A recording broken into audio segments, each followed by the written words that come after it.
Hi students, next നമ്മൾ ഹാമിങ് code അതെങ്ങനെ ചെയ്യാമെന്ന് നോക്കുന്നത്. ഓക്കെ, അപ്പോൾ നമുക്ക് ഒരു ഡാറ്റ തന്നിട്ടുണ്ട്. 1 to 7 ബിറ്റ്സ് വരെയുള്ള ഒരു ഡാറ്റ തന്നിട്ടുണ്ടെന്ന് വെക്കാം. അപ്പോൾ ഇതിൽ നമ്മൾ ഏതെങ്കിലും ഒരു പൊസിഷനിൽ എറർ എന്ത് ചെയ്യാണ്, കറക്റ്റ് ചെയ്യാണ്. ഓക്കെ, എറർ കറക്ഷൻ മെത്തേഡാണല്ലോ ഹാമിങ് കോഡ് എന്ന് പറയുന്നത്. സോ CRC നമ്മൾ കഴിഞ്ഞ ക്ലാസ്സിൽ ഡിസ്കസ് ചെയ്ത CRC എന്താണ്, എറർ ഡിറ്റക്ഷനാണ്. ഹാമിങ്ങും ആൻഡ് ഓഫ്മാൻ കോഡ് എന്നുള്ളതൊക്കെ എറർ കറക്ഷൻ മെത്തേഡുകളാണ് കേട്ടോ. സോ ഇവിടെ നോക്കുക, ഇതിൽ ഓരോ എറേഴ്സ് 0 to 7 ബിറ്റ് വരെ ഉണ്ടെന്ന് പറഞ്ഞു അല്ലേ.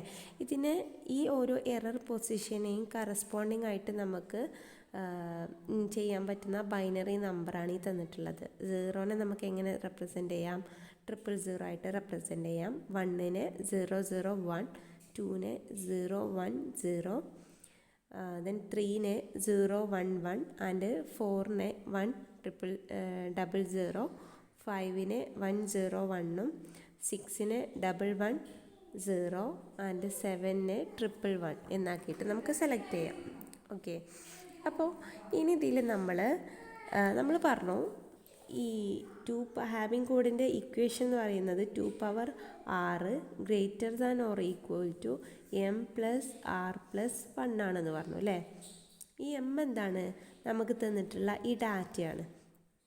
r എന്ന് പറയുന്നത് റിഡൻഡൻറ്റ് ഡാറ്റ അല്ലേ, റിഡൻഡൻറ്റ് ഡാറ്റയാണ് r എന്ന് പറയുന്നത്. ഇത് നമ്മൾ m എന്ന് പറയുന്നത് നമ്മളെ ഒറിജിനൽ ഡാറ്റയാണ് കേട്ടോ. ദെൻ അതിലേക്ക് നമ്മൾ ഒരു +1 കൂടെ ആഡ് ചെയ്തു. ദാറ്റ് ഈസ് എറർ ഇല്ല എന്നുള്ളത് അറിയാൻ വേണ്ടിയിട്ടുള്ളതാണ് ഒരു 1 എന്നുള്ളത് നമ്മൾ ആഡ് ചെയ്യുന്നത്. ഓക്കെ, ഇനി നമ്മൾ എന്താ ചെയ്യുന്നതെന്ന് വെച്ചാൽ ഇതിൽ ഇപ്പോൾ ഇവിടെ കണ്ടോ, നമ്മൾ പറഞ്ഞു 2 power r, അതായത് 2ൻ്റെ പവർ വെച്ചിട്ടാണ് നമ്മൾ നോക്കുന്നത്. അപ്പോൾ നമുക്കറിയാം 2 power 0 എന്ന് പറഞ്ഞാൽ എത്രയാണ്, 1 ആണ് അല്ലേ. 2 power 1 എന്ന് പറഞ്ഞാൽ 2 ആണ്. 2 power 2 എന്ന് പറഞ്ഞാൽ 4, 2 power 3 എന്ന് പറഞ്ഞാൽ 8 ആണ്. 2 power 4 എന്ന് പറഞ്ഞാൽ 16 ആണ് അല്ലേ. ഇത് നമുക്കറിയാം. ഓക്കെ, ഇനി നമ്മൾ ഇത് കറസ്പോണ്ടിങ് ആയിട്ടുള്ള വാല്യൂസാണ് ഇവിടെ നോക്കുന്നത്. അതായത് ഡാറ്റയിൽ ഈ 2ൻ്റെ പവർ വരുന്ന ആ ഒരു പൊസിഷനെയാണ് നമ്മൾ റിഡൻഡൻറ്റ് ഡാറ്റ ആയിട്ട് ആഡ് ചെയ്യുന്നത്. ഇപ്പോൾ 2 power 01 ആണല്ലോ, അപ്പോൾ ഫസ്റ്റ് പൊസിഷനിൽ നമ്മൾ ഫസ്റ്റ് റിഡൻഡൻറ്റ് ബിറ്റിനെ കൊടുത്തു. Then that is R1. Okay, then second 2 പവറിൽ വരുന്നത് ഏതാണ്, ഈ 2 ആണ് അല്ലേ. അപ്പോൾ ഈ സെക്കൻഡ് പൊസിഷനിൽ നമ്മൾ എന്താ ചെയ്ത്, second redundant bit that is R2 ആക്കി കൊടുത്തു. ഇനി തേർഡ് വരുന്നുണ്ടോ, 2 പവറിൽ എപ്പോഴെങ്കിലും 2ൻ്റെ പവറിൽ 3 വരുന്നുണ്ടോ, ഇല്ല. അപ്പോൾ നമ്മൾ അവിടെ 0 കൊടുത്തു. ദെൻ വീണ്ടും R power 4, that is 2 power 2ൻ്റെ കേസിൽ 4 ആണ് വരിക. ദെൻ ആ 4th പൊസിഷനിൽ നമ്മൾ എന്ത് ചെയ്തു, R4ന് കൊടുത്തു. ഓക്കെ, അങ്ങനെ 2ൻ്റെ പവർ 8th പൊസിഷനിൽ വരും, 16th പൊസിഷനിൽ വരും, നെക്സ്റ്റ് 32 പൊസിഷനിൽ.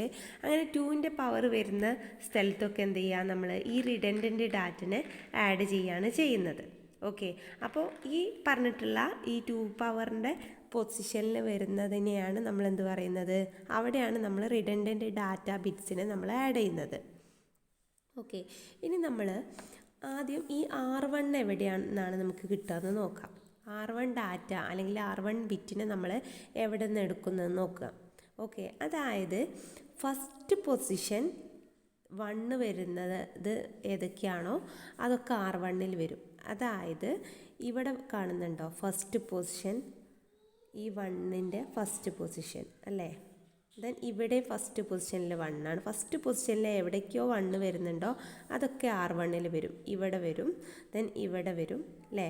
ഇതൊക്കെ എന്ത് വരും, R1ൽ വരും. അപ്പോൾ ഏതൊക്കെയാണ് വരിക, 1 വരുന്നുണ്ട്, 3 വരുന്നുണ്ട്, 5 വരുന്നുണ്ട്, 7 വരുന്നുണ്ട് അല്ലേ. ഇതിൽ ഓരോന്നിന് കറസ്പോണ്ടിങ് വാല്യൂ നോക്കുക. 5ൽ ഇപ്പം ഇതാണ് നമ്മളുടെ ഡാറ്റ. ഓക്കെ, അപ്പോൾ 7ൽ 1 ആണ്, 5ൽ എന്താണ് 1 ആണ്, 3ൽ 0 ആണ് ആണല്ലോ. ഇനി 1ൽ എന്താണ്, R1 ആണ് അല്ലേ, R1 ആണ്. ഈ R1ൻ്റെ വാല്യൂ എന്താണെന്നുള്ളതാണ് നമുക്ക് നോക്കേണ്ടത്. നമുക്കറിയാം എപ്പോഴും നമ്മൾ ഈവൺ ആക്കാനാണ് നോക്കുക, ഈവൺ പാരിറ്റി ചെക്കറിൽ ഈവൺ ആക്കാനാണ് നോക്കുക. ഇവിടെ ഇത് വാല്യൂ നമ്പർ ഓഫ് വൺസ് എന്താണ്? നമ്പർ ഓഫ് വൺസ് എന്ന് പറയുന്നത് എന്താണ്? ഈവൻ ആണ് അല്ലേ? അതുകൊണ്ട് തന്നെ നമുക്കിവിടെ പ്രത്യേകിച്ചൊന്നും ആഡ് ചെയ്യണ്ട. അപ്പോൾ R1 എന്താണ്? 0 എന്നായിരിക്കും നമ്മൾ കൊടുക്കുക. ഓക്കെ, അതായത് നമ്പർ ഓഫ് വൺസ് ഈവൺ ആക്കുകയാണ് നമുക്ക് വേണ്ടത്. ഇവിടെ already number of ones even ആണ്. അതുകൊണ്ട് തന്നെ R1 നമ്മൾ വേറൊരു 1 ആഡ് ചെയ്യേണ്ട ആവശ്യമില്ല, 0 എന്ന് കൊടുത്താൽ മതി. അപ്പോൾ ഓൾറെഡി ഇത് ഈവൻ ആയിട്ടുണ്ട്. ഓക്കെ, ഇനി R2ൻ്റെ കേസ് നോക്കുക. R2ൻ്റെ കേസിൽ R2ന് സെക്കൻഡ് പൊസിഷനിൽ നമ്മൾ പറഞ്ഞു, R1ൻ്റെ കേസിൽ നമ്മൾ ഫസ്റ്റ് പൊസിഷനിൽ 1 വരുന്നത് ആരൊക്കെയാണോ അവരെയാണ് നമ്മൾ സെലക്ട് ചെയ്തിട്ടുള്ളത്. ദാറ്റ് ഈസ് 1, 3, 5, 7, 9 അതൊക്കെ വരും. ഓക്കെ, നമുക്കിപ്പോൾ ഇത്രയും 7 ബിറ്റ്സ് നമ്മൾ എടുത്തിട്ടുള്ളൂ. അപ്പോൾ അതിന് കറസ്പോണ്ടിങ് ആയിട്ടുള്ള വാല്യൂ ആണ് നമ്മൾ നോക്കുന്നത്. ഇനി ഇവിടെ R2ൻ്റെ കേസിലും അതുപോലെ തന്നെയാണ് വരിക. അതായത് സെക്കൻഡ് വാല്യൂ 1 ആയിട്ടുള്ളത് ഏതൊക്കെയാണ് നോക്കുക. അതായത് ഇവിടെ വരും 2 വരും അല്ലേ? 2 വരും. ദെൻ ഇവിടെ 3 വരും.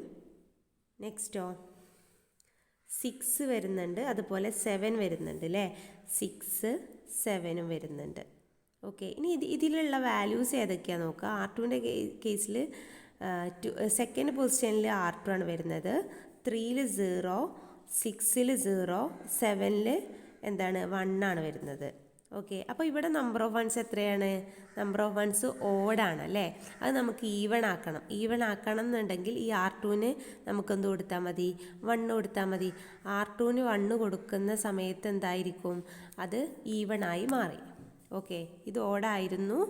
R2ന് 1 കൊടുത്ത സമയത്ത് അത് ഈവൻ ആയി മാറി. സോ R2ൻ്റെ കേസിൽ നമുക്ക് എന്ത് കൊടുക്കാം? R2ൻ്റെ വാല്യൂ 1 എന്ന് കൊടുക്കാം. ഇവിടെ R1ന് നമുക്ക് 0 എന്ന് കിട്ടി. ഇനി നെക്സ്റ്റ് ഫോർത്ത് R4 എങ്ങനെയാണ് കണ്ടുപിടിക്കുക എന്ന് നോക്കാം. R4 എങ്ങനെയായിരിക്കും? അതായത് തേർഡ് പൊസിഷനിൽ 1 വരുന്നത് ഏതൊക്കെയാണ് നോക്കാം. തേർഡ് പൊസിഷനിൽ 1 വരുന്നത് ഏതൊക്കെയാണ്? ഇവിടെ കണ്ടോ, ഇവിടെ തേർഡ് ഏതിനുമില്ല. ഇവിടെ കണ്ടോ 4 വരുന്നുണ്ട്, 5 വരുന്നുണ്ട്, 6, 7. 4, 5, 6, 7 അല്ലേ? അതെല്ലാം എന്ത് വരുന്നുണ്ട്? തേർഡ് പൊസിഷനിൽ 1 വരുന്നുണ്ട്. സോ ഇനി ഇതിൻ്റെ വാല്യൂസ് നോക്കുക. ഫോർത്ത് പൊസിഷനിൽ R4 ഇവിടെ വന്നു. ദെൻ 5ൻ്റെ 1, 6ൻ്റെ കറസ്പോണ്ടിങ് വാല്യൂ 0 ആണ്, 7ൻ്റെ കറസ്പോണ്ടിങ് വാല്യൂ 1 ആണ്. ഓക്കെ, ഇവിടെ ഓൾറെഡി ഇതെന്താണ്? ഈവൻ ആണ് അല്ലേ? ഇനി ഈവൻ ആക്കേണ്ട ആവശ്യമുണ്ടോ? ഇല്ല. സോ ഇതെന്താണ്? R4ൻ്റെ വാല്യൂ നമുക്ക് എന്ത് ചെയ്താം? 0 എന്ന് എഴുതാം. ഇങ്ങനെയാണ് ഇതിൻ്റെ റിഡൻഡൻറ്റ് ഡാറ്റ ബിറ്റ്സിനെ നമ്മൾ കണ്ടുപിടിക്കുന്നത്. ഓക്കെ, ഇത് വെച്ചിട്ടാണ് നമ്മൾ എന്ത് ചെയ്യുന്നത്? എറർ കറക്റ്റ് ചെയ്യുന്നത്. ഓക്കെ ആണല്ലോ? ഇതാണ് ഹാമിംഗ് കോഡ് എന്ന് പറയുന്നത്. Okay, thank you.